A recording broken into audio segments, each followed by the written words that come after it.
Tempo में 20 रुपए का तेल डलवा के हम निकल जाते हैं हॉस्पिटल की तरफ, क्योंकि हम तीनों भाइयों को चाहिए थी दवाई। फिर क्या कुछ समय बाद हम पहुंच जाते हैं हॉस्पिटल, और जब तक भैया अपनी टम्पो को लगाने गया पार्किंग में, हम पहुंच जाते हैं हॉस्पिटल के अंदर।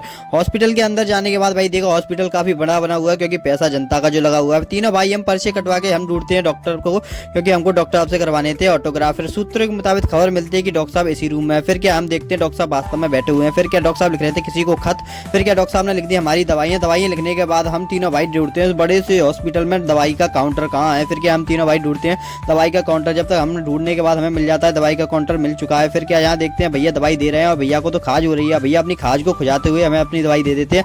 फिर क्या हम दोनों भाई दवाइयाँ लेके हम अपने बड़े भाई को देखते हैं। जब तक पता चला बड़ा भाई भी अपनी दवाइयाँ ले रहा है। कुछ समय बाद बड़े भैया को भी अपनी दवाइयाँ मिल जाती है, और हम निकल जाते हैं अपनी पार्किंग की तरफ, क्योंकि हमारी गाड़ी पार्किंग में जो लगी हुई है। फिर क्या हम जब अपनी गाड़ियों को बाहर निकाल रहे थे, जब तक हमको मिलता है छोटा सा पिल्ला, जो हमको कहता भाई आते जाते रहा करो। फिर क्या जहाँ देखा तो भाई जमीन बहुत ज्यादा सूखी डली थी, तो भैया इसको हरा भरा करने निकल गया।